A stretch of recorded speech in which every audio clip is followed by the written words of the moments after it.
Hi, folks. Welcome back to another episode of Building Your Permaculture Property. Tonight, I have the absolute pleasure to be chatting with one of my friends, Tad Hargrave. And I came across Tad probably four years ago, 4 or 5 years ago.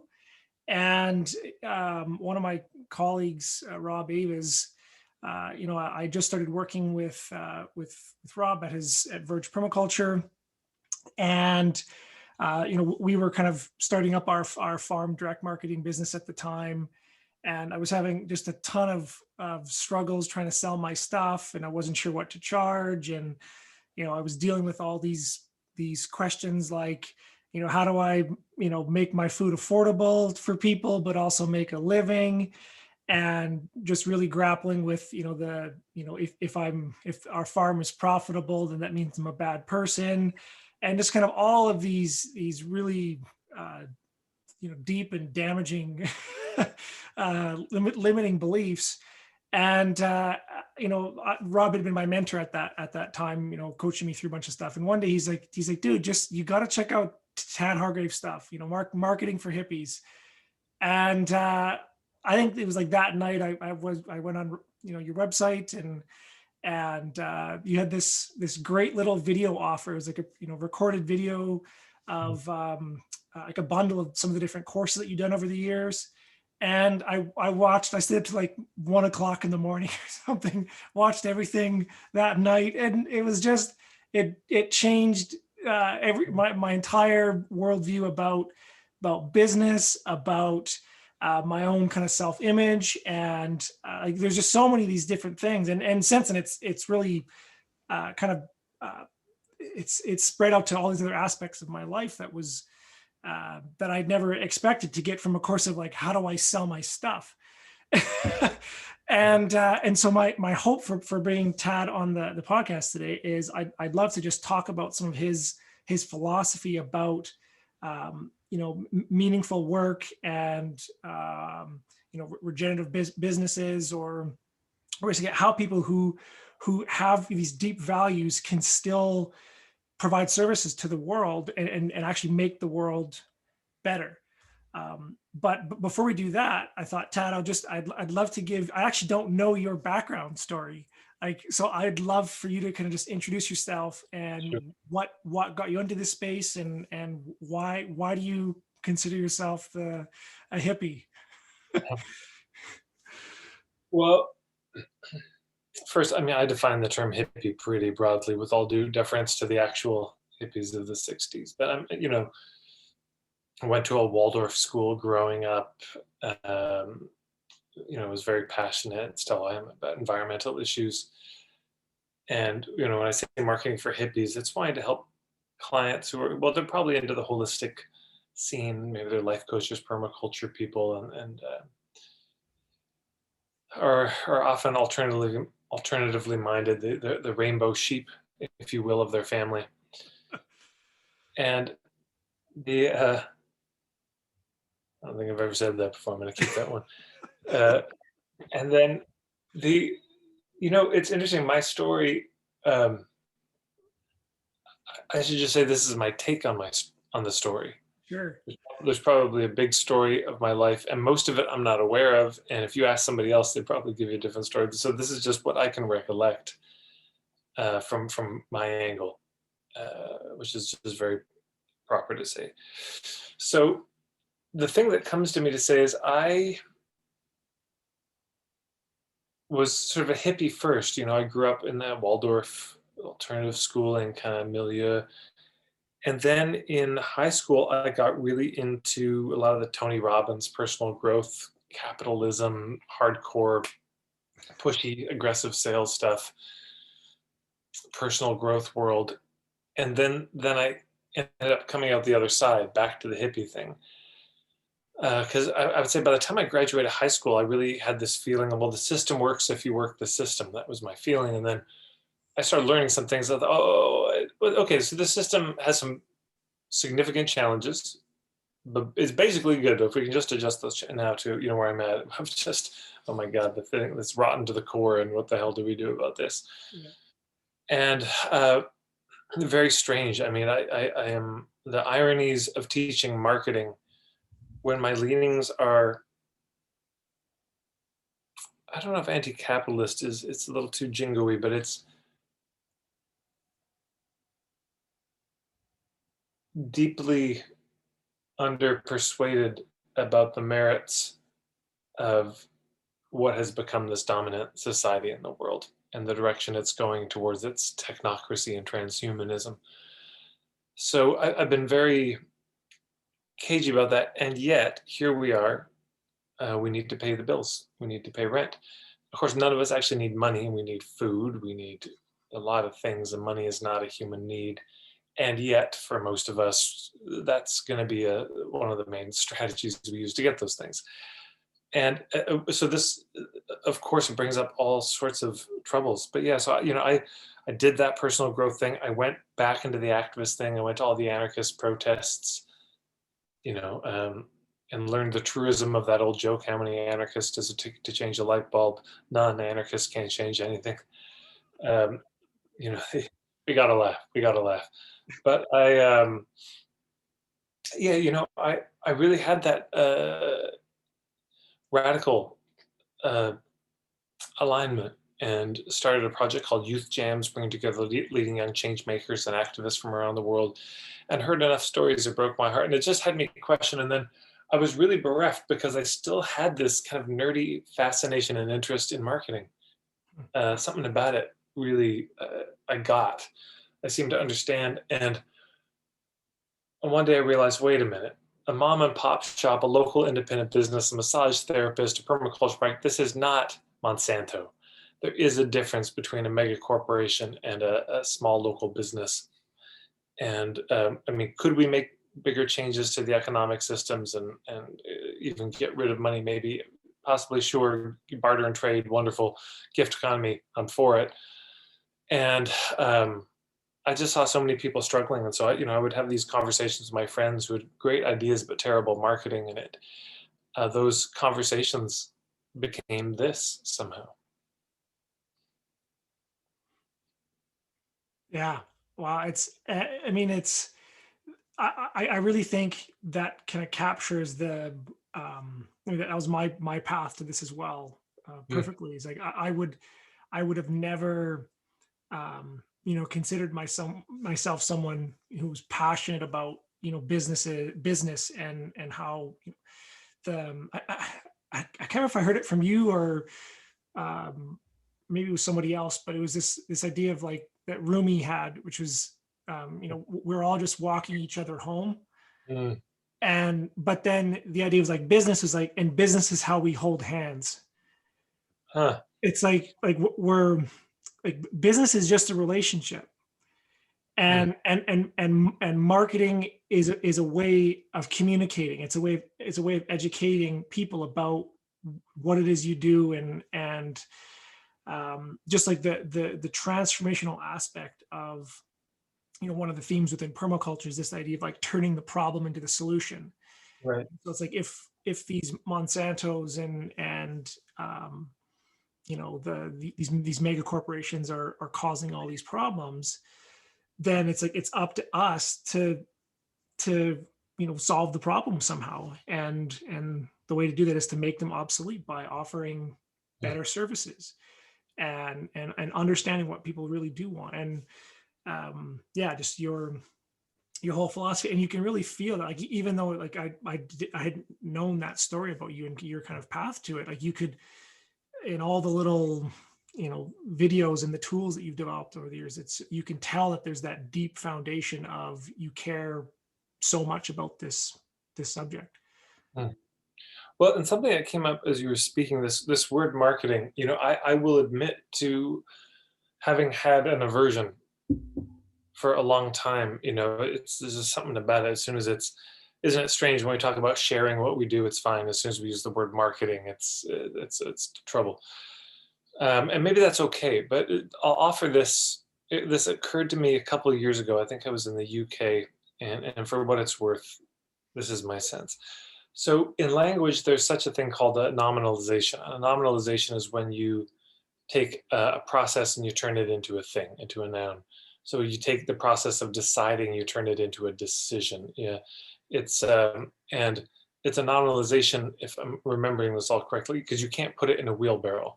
It's not a real thing. You can't put a decision in a wheelbarrow. It's not physical.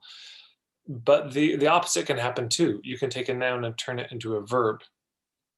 And so, okay, so that's thought number one. Thought number two, I read, maybe it was Michael Schumann, who's a brilliant author around local economics, wrote a book called Going Local, another one called The Small Mart Revolution. I think it was from him that I heard this, that they've done studies about how many conversations happen at a grocery store, let's say Safeway, Sobeys, Tesco, or depending where you are. And then they looked at farmers markets and, and how many conversations happen. And of course, about 10 times more conversations happen at a farmer's market. More people just know each other, catching up with each other. So it's much more social. And if you go to, in London, England, God, they've got all these markets, the Borough Market, the Portobello Market. And when you go there, it's just, we don't really have it the same way. Kensington Market a bit in Toronto, but we fundamentally don't have that in Canada, that kind of culture of the market. But when you go to a farmer's market, you can get a bit of a sense. And if you close your eyes when you go there, you can hear it. And if I were to, I don't kidnap you and bring you to a market, you could probably, the smells, the sounds of it, without even looking, you can say, I think I'm at some kind of farmer's market or something. Totally. Just from the din. And it's a beautiful, delightful, human kind of din to it. And this is an old tradition that's been going back a long time in humanity. I mean, where communities would get together, and the market where people would gather was a place where you would say, basically, here's what I've been up to since I saw you last. Yeah. And you had evidence because you'd made things, it was all products, and maybe a bit of fortune telling in the corner, but that was the market. That was the place where people got together to share and to trade. And, no doubt it started informally and then had to become more formal as cities develop and all of this. But what I would say is that sound that you hear of the market, that's the sound of the market being itself, doing what it does. If you could imagine the market as an organism, that's the sound it makes. A cow moves and the market makes that sound. So another way to say it is, when a dance expresses itself, it is dancing. When the market expresses itself, it is marketing. That's the sound it makes. Interesting. So that's to me, what marketing is the market being itself. It's people getting together and sharing what they've come up with. Yeah. So to me, there's just something so beautiful about that sound. That's a sound I think we need more of in the world, not less of. We don't need more the sound of save on. Totally. Awkward silence and music. We do need the sound of human. Yeah, exactly. I mean, you would know too if we took you to a girl. You could close, and that's not. It's not a market. No, it's not a market because it's not us getting together to share with each other. Yeah. And so then the question becomes, okay, how do we do this in a way that meets two criteria? And so maybe the way I'll come to this is this. So when I was in the UK, well, in Europe in general, of course, our architecture is just so old and beautiful. And the thing that staggers me the most always has been these archways, because you see the two arches and they meet in the middle, and there's that little keystone which holds it up. Yeah. I get the straight part, the two columns going up, but then it curves, and I always look at it, it's like, how? Logistically, how, especially the big ones, how do they, I guess they must have had to have a frame, and then anyways, it's magic. It's just magic. And that keystone in the middle, that's marketing. So then what about these two sides? Well, you have to look down way at the bottom of those two sides, and there's some foundation stones they're built on. And the foundation stone on one side is what I would call relationship, and the foundation stone on the other side is sustenance. And the market is where those two things meet. And marketing is how they meet. So when I say relationship, I'm talking about goodwill. I'm talking about it has to feel good. Mhm. That's what's so beautiful about a farmer's market. It feels good to be there. It feels good, hopefully, to have those conversations with the people. And when Mhm. I say sustenance, I mean, it's got to work, both in that your product or service has to work, but the marketing has to work. It's got to put food on the table. Mhm.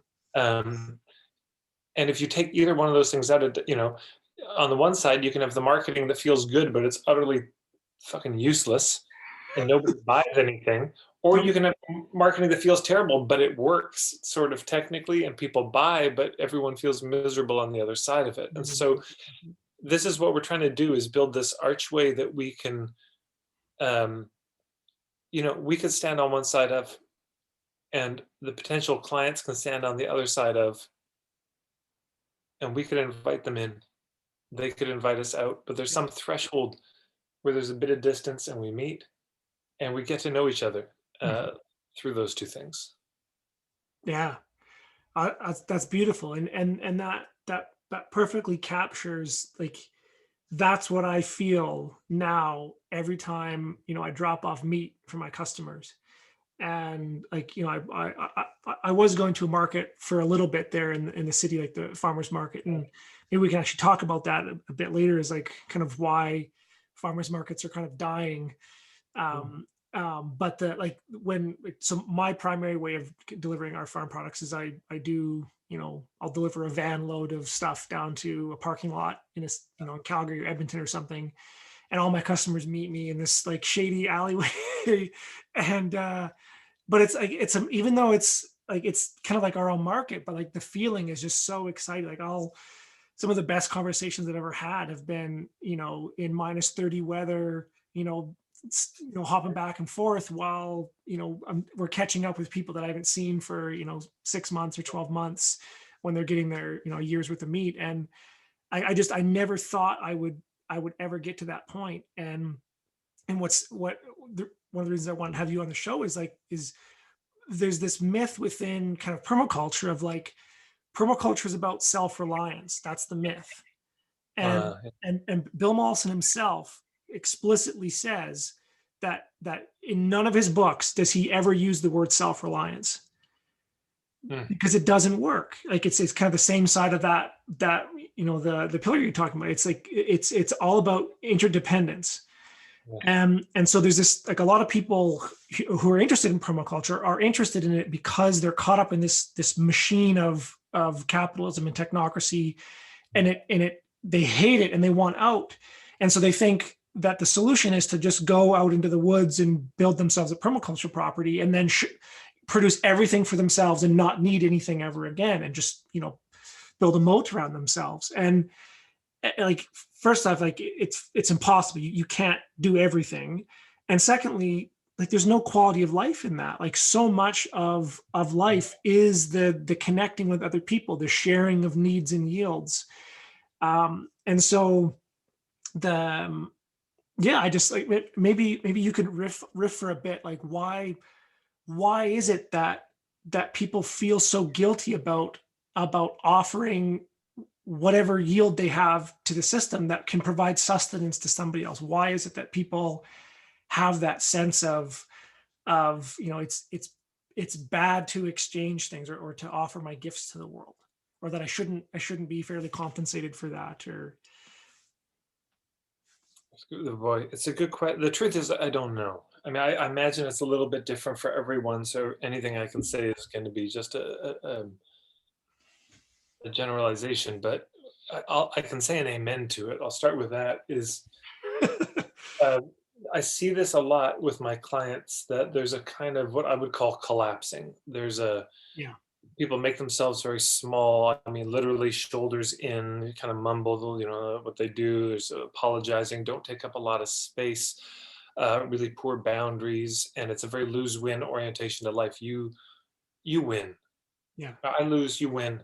Yeah. It's good. Your needs matter more than my needs, and I shouldn't really even be taking up this oxygen. And sorry about that. And this is kind of the victim Yeah. posture, which ends, and you've got it, because there's a lot of self-pity, and then eventually an immense amount of resentment.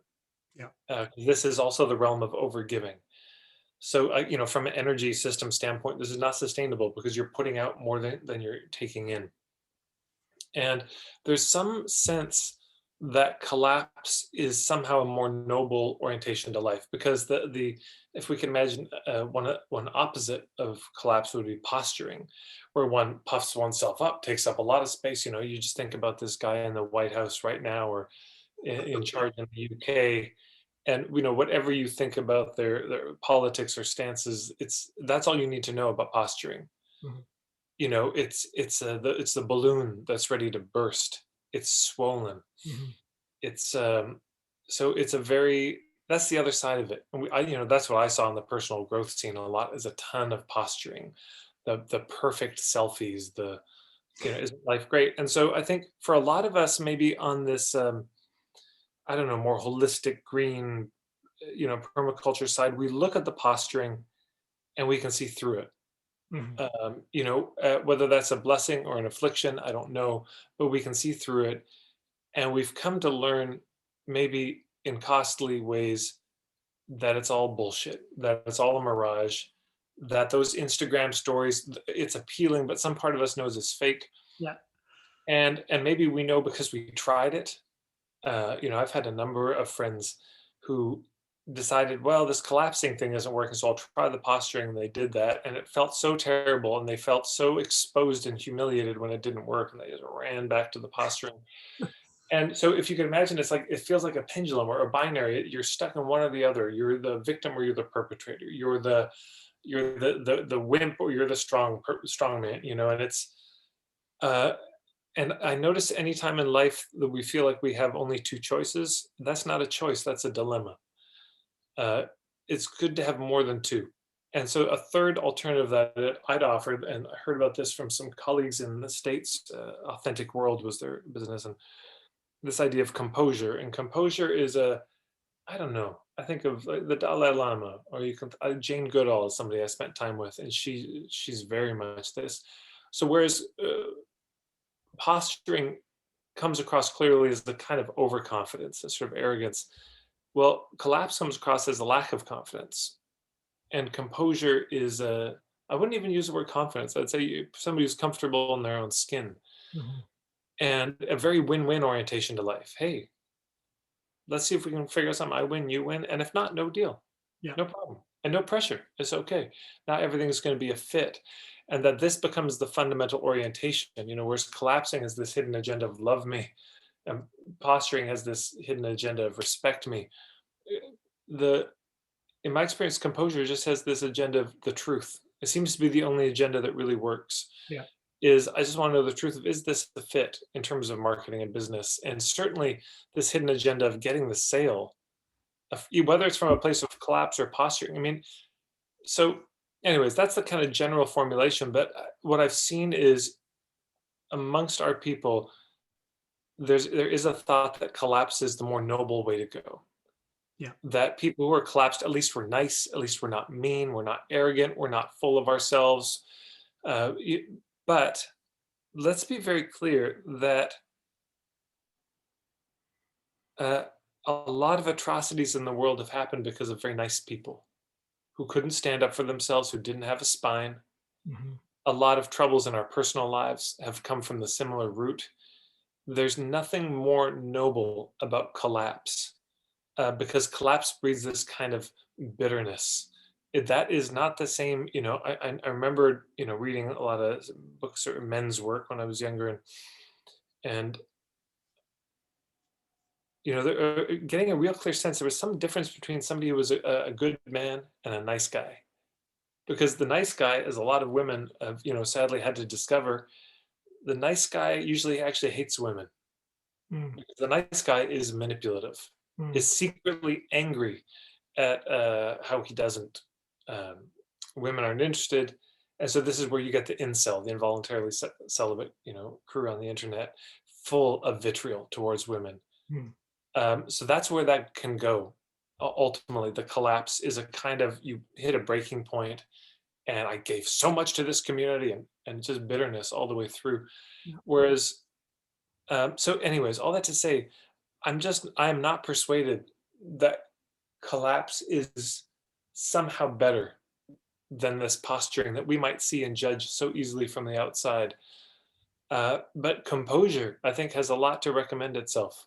It when you're around, this is the other thing, you know what, we know it's clear you're around somebody who's posturing, and man, that's a bad time because you can feel how fragile they are. You can feel the, oh God, they just need people fawning over them. Yeah. And but it's not a good time to be around people who are collapsing No. all the time, who's just like, oh, could you take care of my self-esteem? Could you just love me unconditionally? The constant neurosis. That's not a fun time. But being around somebody who's in a place where they're composed and they've done the inner work and all, that's a pleasure. Oh man, Mm. I can say this with Jane Goodall. Whenever she walked into a room, it's one of the few times in my life I've had experience. You could feel the whole room geared down. Mm. Everyone relaxed. Whenever I talked to her, I just instantly felt at peace. It was like she had this aura about her, and so that's a possible thing. And so, boy, wow, that's a long way of answering the question. But No, is that was I think that the is that my computer? I think that is one second. I'm just going to turn this off. Um, yeah, so I think there's generally just culturally yeah. on sort of our side of the types of humans, these collapsers, it's just that's how it is. We just want to give it away. Why? Because we want people to love us. We want people to like us. Yeah. And because we're so jaded and cynical about the posturing we see in the world. And so we imagine the only alternative is to flip, that we have to either submit to this posturing regime or rebel. Yeah. But if you submit to it or you rebel, you're still controlled by it. You're Mhm. still controlled by the exact same thing. And so this idea of letting go of the agenda that people love you, letting go of the agenda that they respect you, and getting really focused on this agenda of the truth. And is it a fit in any interaction? Because the two words I would use for marketing is kind of relationship building and education, Mhm. and that's it. And the other thing I would say is this: you're saying, yeah, this go it alone, build your own homestead. I see it too. The solo entrepreneur doing everything by themselves, never asking for help, trying to market all on their own. When the most beautiful and frankly effective way to market is partnerships all day, all long. Yeah. Even now in this conversation, I'll be sharing this with my list so people would be introduced to you. You're sharing this with your people so they're introduced to me. And with very little effort on both sides, we're now introduced to all these people, and this is how it goes. Yeah. The best example of this, perhaps the greatest example that's ever been given to humanity, is the Girl Guides. They sell those cookies door to door, and I saw this photo, and I was like, this is everything you need to know about what I would call hub marketing or partner marketing. Is the Girl Scout, a Girl Guide? She's got her cookie stand set up right outside of a weed shop. All right. you know, it's just there you go. Where do my people hang out? And then you That's go it. there, Yeah. and it's a kind of a partnership. It's a kind of a like, somebody's already done some heavy lifting, and so you either go there or you make a formal arrangement with them. And gosh, I mean, in permaculture, I know there's a lot said about this, of how do the three sisters and all this, they grow Mhm. better together, and certain businesses are going to grow better together. Like, wait, your clients, by the time they finish with you, now they're ready for me. We should have some official way of making that transition. Oh, and Mhm. hey, my clients, when they're done, they're ready for you. And oh, hey, I help my clients with this, but I don't help them with that. And you get what it would be a kind of robust ecosystem where people are really happily referring, and maybe for money, maybe not, depends on the situation. But it becomes this, and then you've got the market that we were talking about in the beginning. Yeah. You've got all these conversations like, oh, who you need to talk to is this person. And people are so happy to refer you to somebody that's not them, even though they're not making money, because it's going to go around. Yeah. Versus when people get very uptight and territorial, it's understandable. It's just, I don't think it's that helpful or that effective for the community or for the person. No. No, and see, like, and this is, I mean, I hope people are starting to realize that kind of the amount of self work. You talked about how, like, you spent a lot of time interested in that kind of personal development stuff, but like so much of what you just said is really about like being equanimous with yourself and doing that inner work before you go out in the world and offer whatever your services. You have to know, is like are you a fake, or are you just doing this to get people to like you? Is like, or is this thing like a genuine service or product that people need and that they're excited about? And because, and if they are, then you like, the better you can communicate it with the community, like the more it's going to help more people. And like that's such a huge like paradigm shift for or at least it was for me when it came to my marketing. And What I'm glad you brought up the hub marketing stuff as well, because that's really where, like, that's where all of my I struggled for years trying to sell our stuff on the farm, and I really took up 70% of my time. And I had, like, even though I understood all this kind of like, I don't want to posture, I don't want to collapse, and I spent all this work on my website and all this stuff, but like I still wasn't selling out, and I knew I had great stuff. But as soon as I reached out to, like, I found some hubs, which were like health food stores and things like that, Yes. I was sold out within like 2 months. Like it was insane. I couldn't believe how well it worked. But more than that, it wasn't just about making money. It was like I found the people Mm, that wanted my stuff, and they were like I've had customers like cry like when they tell me about like how good our food is. And like I get like some of my customers, they'll write me like 2-page letters about how like our food's changed, like just so amazing. I never could have thought it was possible. Whereas before I was like trying to dance in between this, like, you know, it's like if you're a fit for everybody, you're a fit for nobody. I don't know if that's yes. one of your principles, but but as soon as I was like, no, this is what I want, this is who I am, this is where I'm strong and equanimous. Now, where are the people that are on the kind of the same level as me, or what do I have to do to get them up to that point? And if not, then like maybe I've made a mistake. Maybe I'm offering something people don't want. And that Yeah. was some of the other things that I loved about this marketing, was realizing that my business model was way too complicated, and that I needed to actually learn what it was people wanted from me. And so like that's where like if you get stuck between that false dichotomy of like, love me or respect me, versus just like, no, this is who I am, who are you, and Mm. how can we work together? It's just yeah, it's just like a complete game changer for me. It was for me too. I mean, it's, because I had to come across this stuff myself. Yeah. When I first started, it was all the pushy, manipulative stuff, and so I remember hearing each of these pieces that have become a part of my core repertoire, I guess, or curriculum, and I remember the immense relief every single time I heard one of them, how it changed everything. Mhm. And yeah, I mean, this idea that we can be everything to everybody, I mean, I suppose is uh, inculcated into us in this culture at a very young age. Um, the trying to please everybody, and I'll just say this is particularly true for women in the dominant culture. The Mhm. kind of overgiving, the people pleasing, for all sorts of legitimate reasons, and it's this notion that you could just make everyone happy if you just gave enough. If you just had a pleasing enough personality, and in fact, the reason they don't love you is you must have held something back, so you go back and give more. Um, it's not that's not healthy. That's I don't know, is codependence the right word? I don't know, but there's something, Yeah. it's like that that old book, The Giving Tree. Just dear God, that is not a model of a healthy Oh, anything.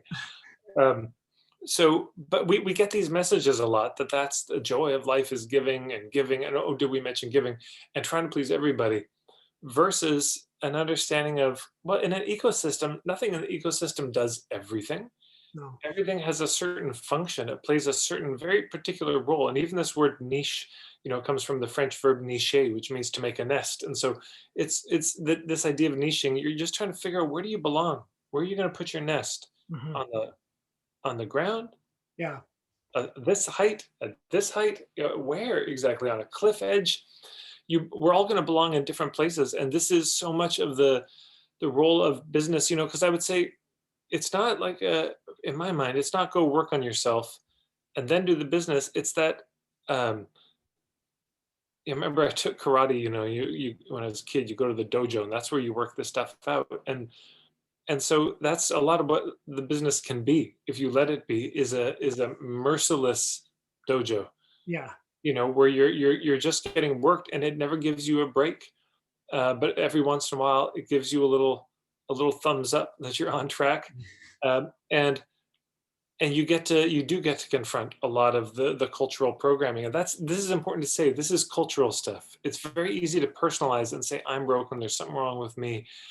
There's something deeply wrong with this culture. And part of what's wrong with this culture, in my mind, is the profound self-sufficiency that we're conditioned in.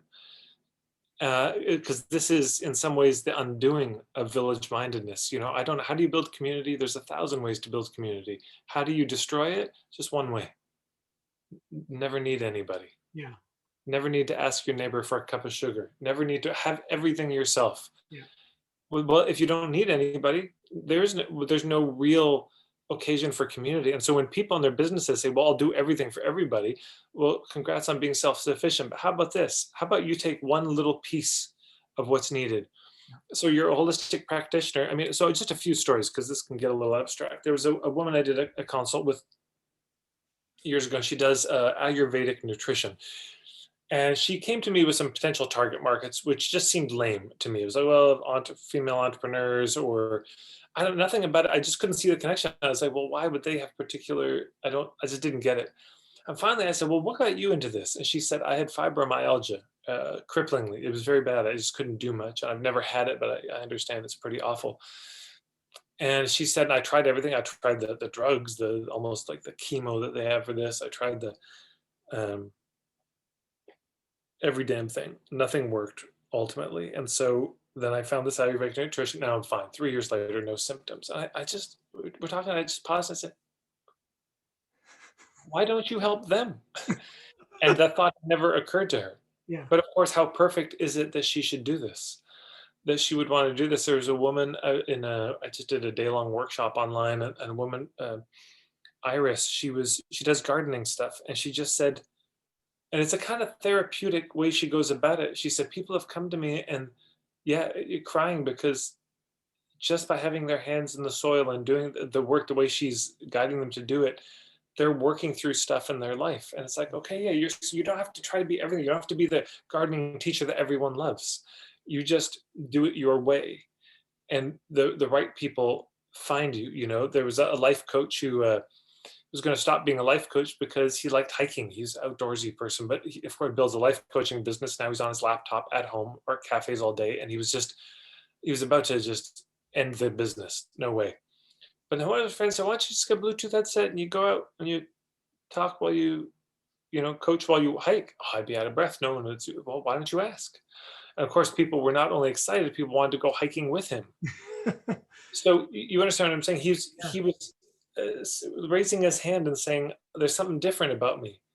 The thing that he thought might end his career ended up being the beginning of his actual career, of doing this kind of coaching, where we're not going to do a 1 hour session. We're going out for like 3 hours or 5 hours or the whole day. And we're going to hike. And I'm going to give you a question to think on while we hike. And then it'll be that kind of experience. So there's a lot of, it could be, your niche could be what you do, for whom you do it, how you do it, where, when you do it, why you do it. Oh, there's all sorts of things. But if you're willing to not try to be everything for everybody, not try to please the world, but just try to be useful to a certain group of people, to a certain place, and then you get dumbfounded by all the things you can't do, that you don't do or won't do and probably shouldn't do. And then you find all the other people who do those things. and that this is where the ecosystem comes from. And then you actually get to belong to this community, this marketplace. Yeah. You get to have your stall. You don't have to sell everything at the stall. You sell your thing that you're really good at, so it doesn't overwhelm people. And so you make, I don't know, wooden spoons. And people say, well, you make the most beautiful wooden spoons. Thank you. Hey, you know who makes wooden bowls? Well, not me, but over there somebody did. Yeah. And then and this is the other thing is I often say, it's just a little practical marketing tip for people. If you ever go to a networking event, if we're ever allowed to get together in person again, uh, if these things return to the world, it's understandably anxiety producing to go networking for yourself. Because what the hell does this look like? You walk around giving out your business card to everyone, telling them how great you are, or what are you even trying to do? But what if you go to the networking event with a colleague of yours who you really love? So Takota and I go to a networking event. And so instead of networking for me, I network for Takota. Mhm. And I'm just chatting with people. So, what do you have this business marketing for hippies? And oh yeah, that's interesting. What's that about? And I tell them, but I say, yeah, I'm here with my friend Takota, and he does this. Oh my god, it's the most amazing thing. Oh, that sounds really fascinating. Hey, Takota, come over here. And I can rave. I can say things about Takota that would be utterly inappropriate for me to say about myself because it'd be too over the top, but not for a friend. And so I was talking with a rabbi.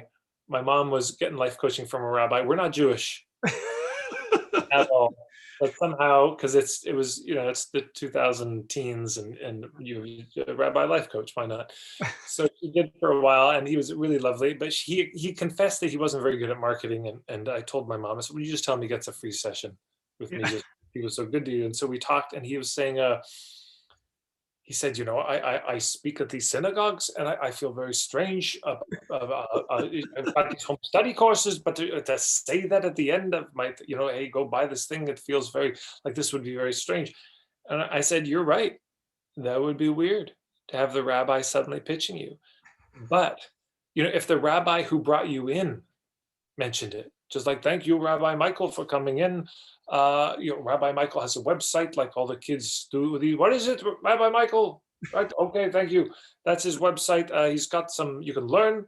They call them the home learning home. Anyways, you go to his website. You can learn some more if you're interested. If you like what he had to say, thank you. Okay, Mazel Tov, and on you go. And then it's not strange or minimally strange, because it's not coming from you. You're not promoting yourself. And people often say, but I feel so strange promoting myself. Well, it's like, well, why are you? Mhm. You think that's the only way it can be? Is that you walk around saying how great you are? That's the cold level of marketing, is you approach strangers and try to convince them you're amazing. But there's this warm level of marketing where it's this, you're connecting with hubs, instead of, if you go to a party by yourself, first of all, you go to a party not looking for potential clients, you go looking for hubs. Mhm. And the very first thing you do is you go up to the host and you say, thank you so much for hosting this party. I'm having a great time. They say, oh, thank you so much. Thank you for coming. And maybe you don't know them. Oh, and who are you? Oh, my name's Tad. I have this business marketing firm. Oh, cool business. Wow. How's the night going? It's going so great. And, I was just wondering, is there anyone here who is kind of connect? Like, I work with a lot of life coaches, permaculture people, holistic practice. Is there anyone here who's kind of connected to that scene? Huh. Yeah, come with me. And then they introduce me. But now I've got the host introducing me. Yeah. You see what I'm saying? There's a much more organic way to do this. And we tend to think of marketing as it being about how do I kind of find my ideal clients? How do I search for them? But the paradigm shift I might offer is, how do you make it easy for them to find you? Mm. Yeah. Because they're looking for you. There are people who, if you're not trying to be everything to everybody, if you're offering a specific something in a specific way, there really probably are people who are looking for that. Chances are good. I mean, this is where the market research comes in. But you make it really easy for them to find you. And part of the way you do that is a lot of partnerships, a lot of the right people knowing who you are. And then people just kind of find you. Mhm. Yeah. Well, and then it's not like, as you're describing, it's like that's what a community is. It's like that's marketing.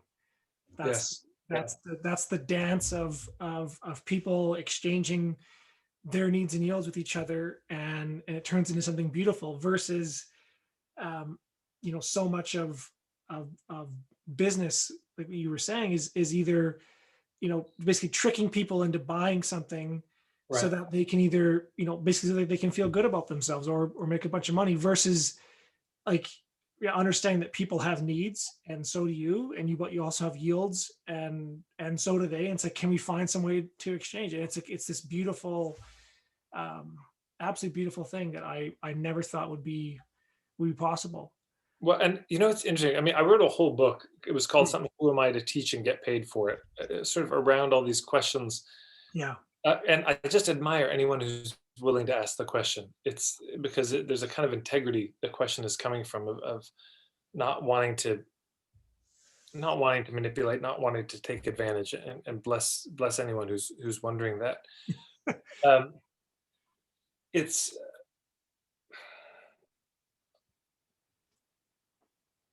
but yeah, it's like you're saying, they have needs and yields, and we have needs and yields. Yeah.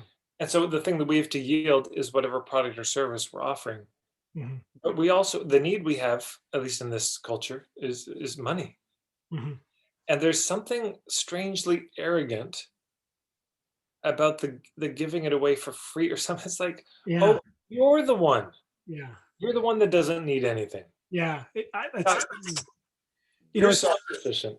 it's this the so in the book that Rob Michaud and I just wrote, we have this, we call it the three paradigms, which is similar to actually, that your the first time I heard about the collapsing, posturing, or composed, Mm. that it was another kind of paradigm shift for me, and I started to realize that there was that kind of expanded into a bunch of other things. And so we kind of refer to it as the sustainable, the degenerative, or the regenerative paradigm. Mm. And so the sustainable paradigm is based on this idea of same thing. It's like, it's a lose-win attitude. I'll suffer so you can benefit. It's all about conservation.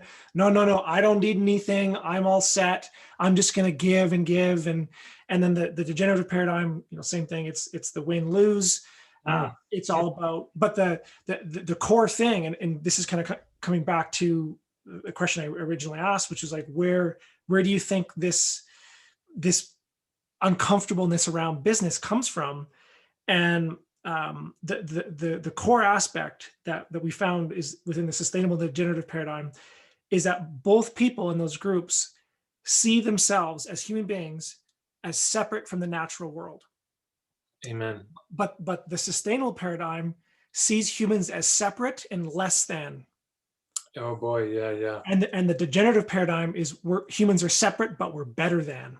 Oh man, that's beautiful. And then the regenerative paradigm says, no, no, we are nature. Mm. Mm. Like we're part of this web.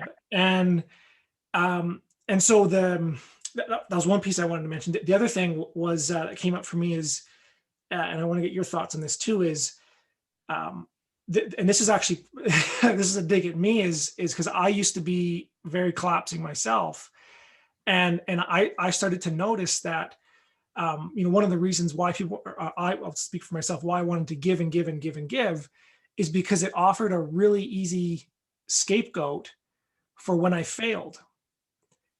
It's because, oh, well, I gave too much. I'm doing too many things. I'm just so busy. That's why I couldn't do a good job on that.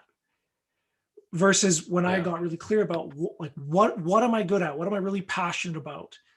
All those different things. And it's like, and I want to focus on that so I can do as good of a job as I possibly can, because that's what service to others means. Service to others doesn't mean, you just give and give and give. It's realizing that you yourself need some kind of a service as well, and to try to find that balance. And yeah, and so all those ideas kind of stemmed from that original, Mm.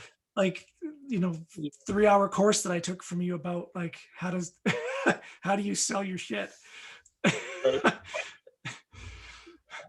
Amazing, amazing. I love this, the less than and better than, and yeah, and of course, it's not surprising we hate business and money. Look what's happened. Look what it's been used for around the world. It's been, uh, things have happened on our watch, and our parents watch and our grandparents watch to do with economics and finance, and money has been used in horrible ways to hurt people. We've been hurt by it, and we ourselves have used it to hurt others. Everyone's got their just wounds. That's a real thing around money. It's often so connected to power for people, and uh, it's and yeah, look at business and marketing. So much of it, you know, you don't usually get around to sit around and experience. Say, hey, what's the best experience you've had with marketing? This doesn't come up in conversation. If people talk about marketing, it's as a necessary evil. Yeah.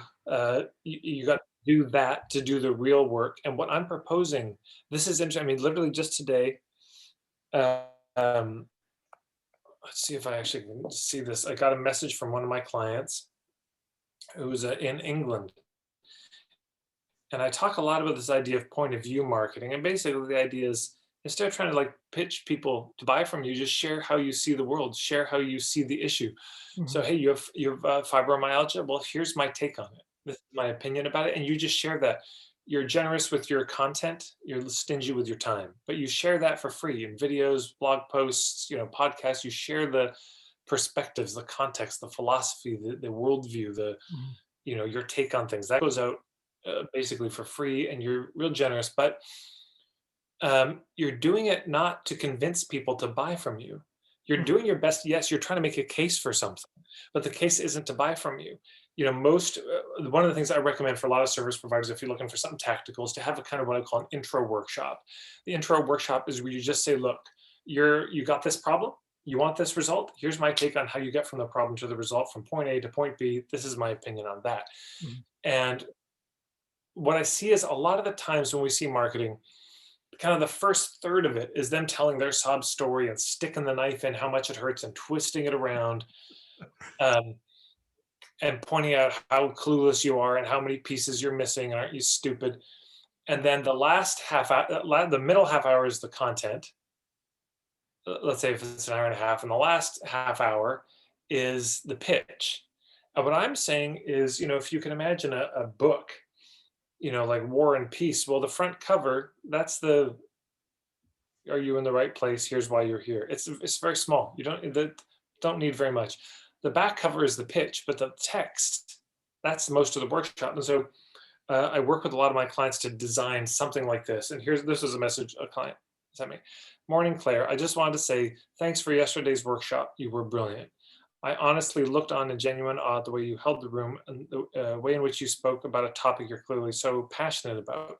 I really enjoyed this session, and as a logical person, loved the pyramid model, something I helped her come up with. It really helped focus my mind.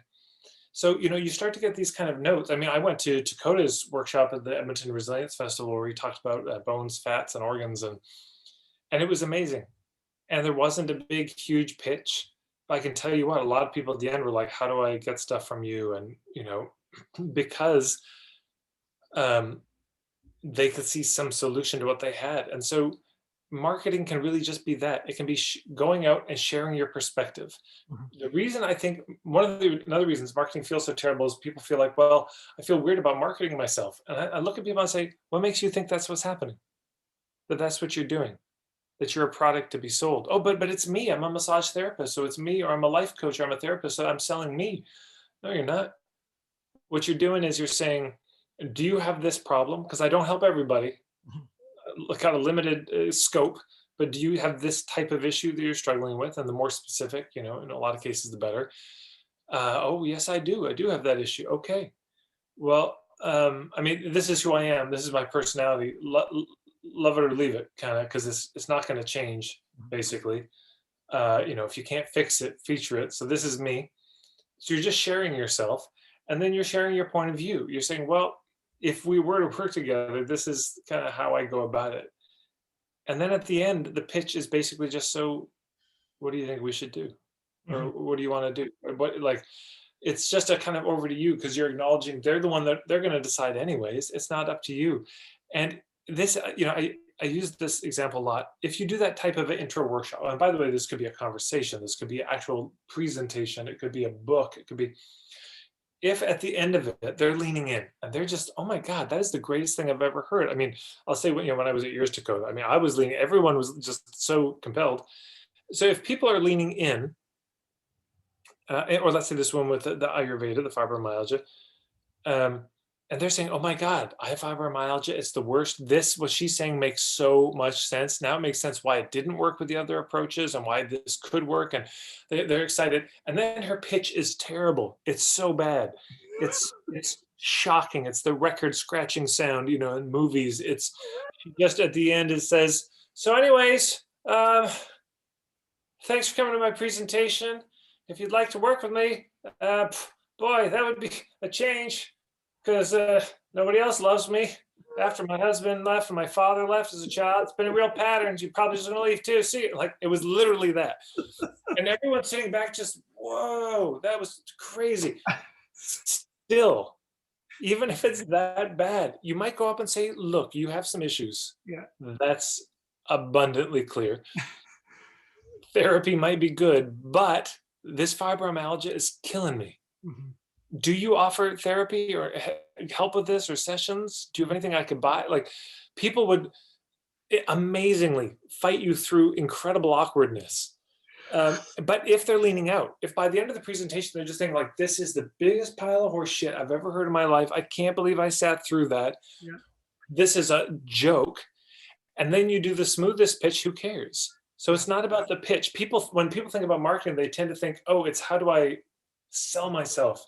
What's the razzle dazzle? What's the hypnotic language I use? What's the close that I'm supposed to say?" And it's all garbage because it's not garbage. I'm not saying be awkward at the end. I'm saying, yeah, you be thoughtful about how you present things. Think about a good package, work out the pricing, make sure it's actually a good deal that people would be stoked about and test that. But then when you share it, it's the grace note at the very end of everything. It's oh, and by the way, if you want this, let me just take a couple of minutes to walk you through it. You're just kind of going over the details and logistics. Mhm. That's it. It's like the icing on the cake, but icing is delicious. So let's not disqualify icing, but the cake is the thing. That's the main thing. So we're not selling ourselves. You're not trying to persuade anyone to buy from you. In my mind, this is the way I approach marketing. Legitimately, that's not your intention. And that's not a sneaky kind of subconscious mind hack. It's just you're going in utterly uncertain if you can help them. Yeah. Trying to find out if that might be true. And if you can, then you're just saying, "Okay, well, let's see. I think I might be able to help you. Let's talk this out." And if you notice them getting squirrely, like they feel like they're being cornered, well, maybe you're cornered, but you can lean back. You don't lean in and push harder. You lean back and say, "Okay, well, time out. I'm not trying to convince you. I don't know if this is a fit for sure. I think it might be. It sounds like it could be. If I can't help you, I'd be happy to refer you to somebody else. But that's my intention. It's just to see if this might be a fit. And if it isn't, hey, no problem." Yeah. Yeah. And that has to be authentic. You have to mean that when it's, and that's what win-win or no deal is. It's like, this is what I do. I'm not a fit for everybody. And here's 10 other people that do other things as well. If they're a little bit different than me or whatever it is, but like, and like I can speak from experience. It's really difficult to work through like kind of deprogramming yourself from all this, other cultural baggage we've talked about. But when you get to that point, Yeah. it like your description about the market and like the sound of it and like the feeling of it, like, that's literally what it's incredible. Yeah. And so, I mean, just the one other thing I wanted to talk about is like, I mean, we've kind of already, just to be even more clear about this is like, why is this important? Why is it important for people to like more than ever now for people to figure out what their gift for the world is and find a way to share that with the world? Like, why does that matter? Just a second, Tad. This is the downside of living above a shop. Okay, well, while Takota's gone, maybe I'll just get started here. Okay, so you're back. Okay, so, yeah, the question: why is it important to find a way to give the gifts? Well, maybe first I'll talk about the gifts, and then I'll talk about why I think it's important to get the marketing thing. Yeah. My friend Lewis Cardinal, who I think you might know in Edmonton, he's a Cree fellow, Yeah. really beautiful man. Yeah. He was saying his elders had told him that, when we're babies, we come into the world with our fists all balled up because we're coming with something in Huh. our hands from the world. And this is the whole one of the central purposes of culture, of any culture worthy of the name culture, is to figure out what they brought and to support them in giving this. And of course, we don't have that. Most of us didn't grow up in that culture. So it becomes a little more difficult to find out what that is. But, that would be my understanding of it is there's a reason we have these gifts, and it's not for us primarily. And yet, the beauty of the arrangement is it's in giving those particular gifts that we're the most fulfilled. Some people are really good at spreadsheets Yeah. and administrivia, and they love it, and it brings them alive. And some people are the extroverts, and they love being with people, and it's amazing the diversity there is in the world. And it's so important that we're not, again, this is the niching thing. You don't shoehorn yourself into being this thing that you think everyone else wants or needs, but there's something you already, there's something you're bringing, I think. That's how it seems to me. And I'm banking on this, that whoever crafts us and fashions us maybe has a longer view of what's happening in this world, and we're here born in the time and place we are with the gifts we have for a reason.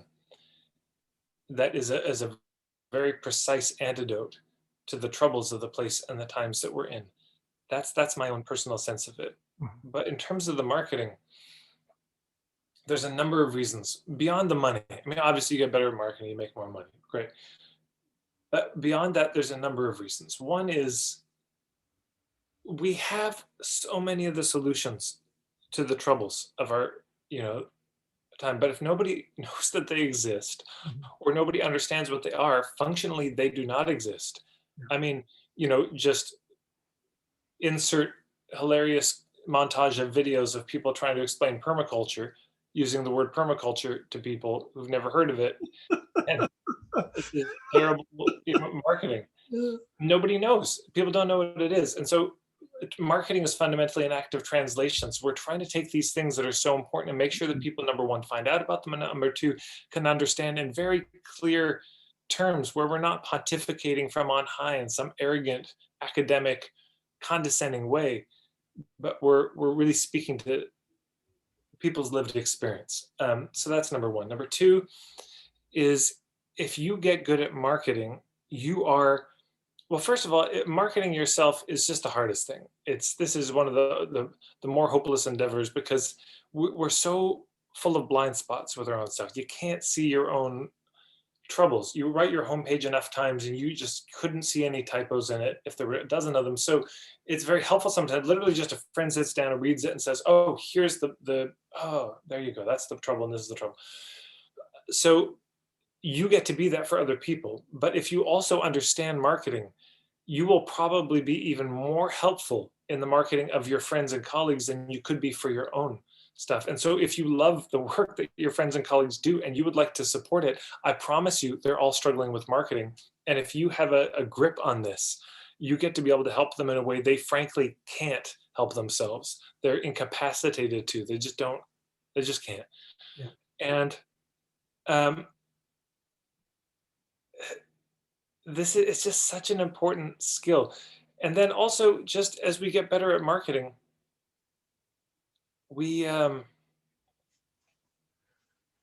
if we're doing it in this way, we're also spreading different understandings of the world as we do it.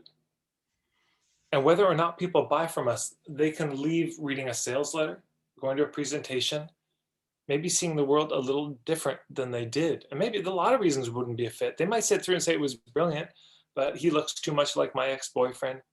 Couldn't work with them. Or I just can't afford it right now. Or, oh, the timing on that is bad. Or boy, I could have used that a month ago, but not. There's a lot of reasons why that's legitimate. It's not a fit, of course. But then if you're good at it and you've shared this philosophy and point of view, then there's a word of mouth that will happen. Even those people that didn't work with you often refer to you as well. And the other reason is, well, shit, you got to market anyway, so you might as well do it in a way that feels good. If you got to do it, why make everyone miserable, yourself and the others? But one of the last things I'd say is, and this is not something I find myself surprised to be advocating for this in the way that I imagine I'll be doing in the coming years. With the lockdowns, we're seeing the destruction of local economies. Everyone, wherever you are watching this, you're seeing it. Your favorite restaurants are closing down. That favorite bar you have is shutting down or about to. And next year, a lot of the ones that haven't will. A lot of independent local businesses are going under. Amazon is not going under. Target and Walmart are not, they're not troubled by this at all. And they're doing very well. And so the need, and of course, there's all sorts of troubles that come from this. When the local economies are destroyed, and this isn't new to the lockdowns, this is just an acceleration of something that has been happening for a long time, when Walmart started going into local communities and destroying Main Street. But more and more money leaves the economy. And where do you think it's going? Well, it's going to these corporate headquarters. Jeff Bezos is getting loaded, while our communities are becoming more and more poor. Every dollar we spend at these monoliths is leaves and never comes back to our community, but the money we spend locally stays. Mm-hmm. We need to have these local businesses. Mm-hmm. Would I love to see a world without business and money? Yes. Would I be a fan of a return to a much more traditional way of living? Amen. And may our great grandchildren get to see something like that. But in the meantime, we got these local businesses, and they're so vital. They're so vital, because otherwise it's the chain stores. Starbucks isn't going out of business. Mm-hmm. So is this what's going to be left at the end of this? No more local businesses, no more mom and pop shops, or they all secretly get bought out behind the scenes. Mm-hmm. It's all Airbnb now, owned by, one person owns 100 properties, buying it up in the downtimes like this. It's the need for good people doing good businesses to be building local, ideally, communities, and keeping the money circulating. I'm a fan of it, and I'll do whatever I can to support that happening. But it's just so vital right now, because it's starting to happen very fast. This what looks like a controlled demolition mm-hmm. of this global economy, as we hear about this great reset and who knows what's going on. But it doesn't look like the other side of this, without a lot of effort, is going to be more local, more mom and pop shops, the return of Main Street, local currencies and local food. It seems to be going in some other strange direction of the lab grown meats, and the very opposite. I worry sometimes about robots growing our food and delivering it to us instead of local farmers. And this is the other last reason. If you do well with your business, you're not charged the highest price, but it's a fair price. If you can do that, then you can afford to support some of these businesses too. Yeah.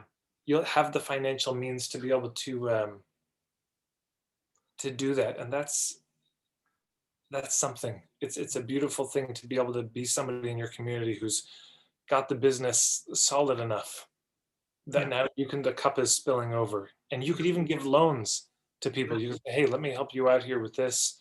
Yeah. Yeah. And that's that paradigm shift versus one of the other aspects of like the sustainable paradigm or the collapsing paradigm is how do I do less bad? how do I make myself smaller so that my footprint is smaller and I'm not, I'm hurting less people, versus the degenerative paradigm is how do I get more goods and more for myself, versus the regenerative paradigm, or this composed paradigm is how do I do more good? How do I get my cup so full that it spills over, like you just said? And it's a subtle shift, but when you make that shift, like you said, like that's where culture comes from. That's where Mhm. community comes from. And yeah, we're a long ways off of, I think, the society and civilization that's possible.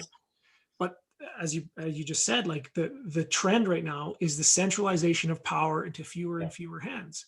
yeah, And that for me is what all this is about. It's it's whether it is whether it's by design or by default is irrelevant. Like they're all of these small businesses and all these individuals, and the World Economic Forum is talking about, there won't be private property in the future.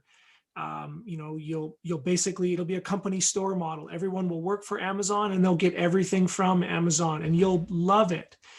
And so this is the other piece of like why marketing matters, because like if you don't want to be a slave, and this is kind of the opposite between like self-sufficiency uh, and being a slave, those are kind of like the two opposite paradigms, versus the people needing everything from something else and having nothing to give back except for well, if machines and technocracy takes over, we won't even have that. And then the whole part of that is like, well, what gives your life meaning? Well, it's doing things, it's providing service to others, it's creating value. And like you were saying from the indigenous man, like yeah, you coming into the world with your hands closed and then being able to open those up, and I can't remember who said it, it was Picasso. It was like the meaning of life is to find your gift, the purpose of life is to give it away. It's like that is what makes me so happy, is when like the thing that I'm good at,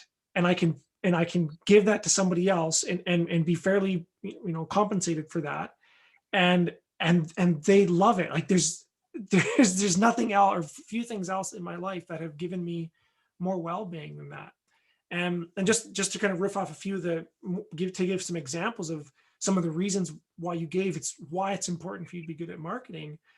I think one of them was, you had said that like if you're good at marketing yourself, you can be better at helping other people market themselves. And one of my absolute favorite things has been, what some of my friends who are involved in farming and stuff like that, like now that I'm sold out, uh, I don't want my farm to get any bigger.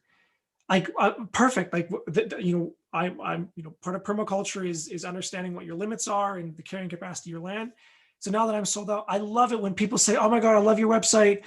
I want to buy your stuff." It's like, I'm sorry, I'm sold out. Like I've got my 60 families, and like I'm probably never going to have anything ever to sell ever again. But like here's another farm. Here's one of my students who's doing this amazing stuff.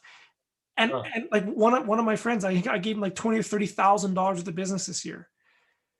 Like that was like, I loved it. And then he sold out, and so he was passing on to somebody else, and so now there's more small farms, and now I have small farms that I can work with, so that when I need a boar to breed my pigs, like I don't have to, like there's a place for me to get that. It's like the all these things, like it's all connected, but it can all feel good, and it can all be this beautiful relationship that you said that helps provide that sustenance for us. And um yeah, it's like this is what we need to move towards. And part of that is taking responsibility, figuring out what your gift is, finding a way to clearly communicate that with the world, and offering that, because otherwise we're going to end up you know with nothing to do, basically as cogs in a machine. And that's not a future that I think very many people want. boy, amen. As we amble towards a close here, it does feel like there's a sort of choice point coming. Yeah.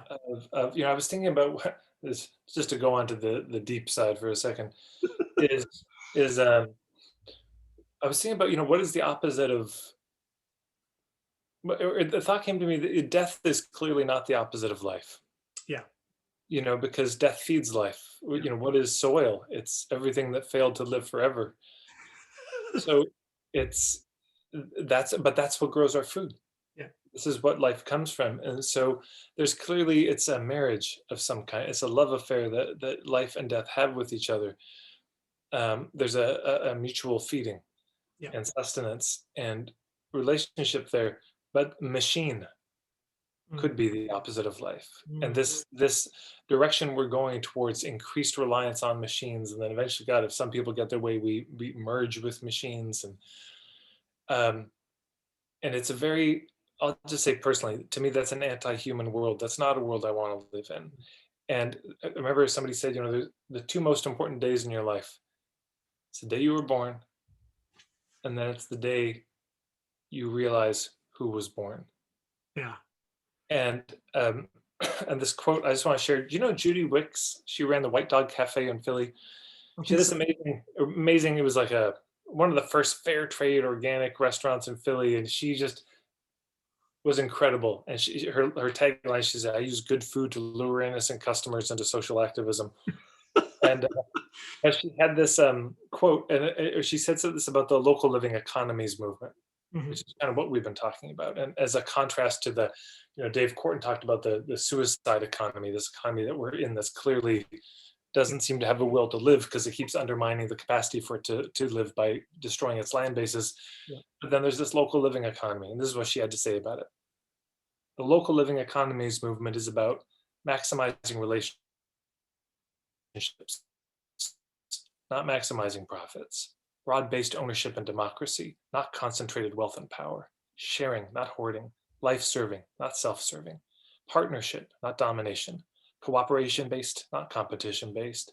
Win-win exchange, not win-lose exploitation. Creativity, not conformity. A living return, not the highest return. A living wage, not a minimum wage. A fair price, not the lowest price. Being more, not having more. Interconnectedness, not separation. Inclusion, not exclusiveness.